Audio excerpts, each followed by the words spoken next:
یہ حیات طیبہ کی نشانی ہے کہ اس کو اللہ کے ذکر میں مزہ آئے گا، ذکر کا ناغہ نہیں ہوگا، ناغہ نہیں ہوگا، ذکر تلاوت کا ناغہ نہیں ہوگا، ذکر کی لذت۔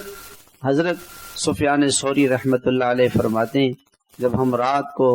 اللہ کے سامنے مصلی پر کھڑے ہو جاتے ہیں اور اللہ کے سامنے سجدے میں سر رکھتے ہیں تو ہمیں وہ لذت اور وہ مزہ ہمیں ملتا ہے۔ اگر دنیا کے بادشاہوں کو پتہ چل جائے تو وہ تلواریں لے کر آ کر ہم سے مقابلہ کریں اور ہم سے یہ دولت چھیننا چاہیں، لیکن یہ دولت ہم سے کوئی نہیں چھین سکتا۔ اللہ کے قرب کا مزہ، اللہ کے ذکر کا مزہ۔ ہاں، سنجر ایک علاقہ ہے ازبکستان میں۔ امام بخاری رحمۃ اللہ علیہ جس علاقے کے تھے وہاں سنجر میں ایک بزرگ رہتے تھے، تو وہ بزرگ کی خانقاہ تھی، لوگ آتے تھے مہمان، تو وقت کا جو بادشاہ تھا وہ کچھ نیک طبیعت کا تھا، اس نے حضرت کو خط لکھا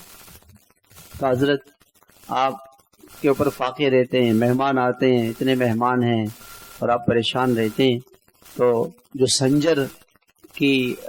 سنجر کا جو علاقہ ہے میں اس کا بادشاہ ہوں، تو میں یہ پورا علاقہ آپ کو گفٹ کرتا ہوں، آپ کو ہدیہ کرتا ہوں، آپ کا ہے، آپ کی جائیداد ہے، اور آپ جو ہے اس سے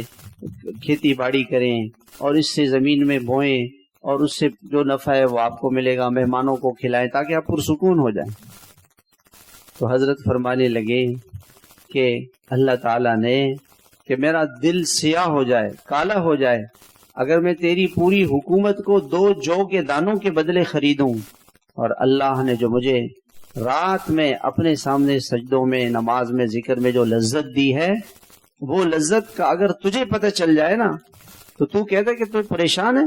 وہ سکون اور اطمینان اللہ نے ہمیں دیا ہے، اگر تجھے اس کا پتہ چل جائے تو وہ ہم سے چھیننا چاہے۔ تم کہتے ہو میں پریشان ہوں، اللہ والے اور پریشانی کیا کہاں سے ہو سکتی ہے؟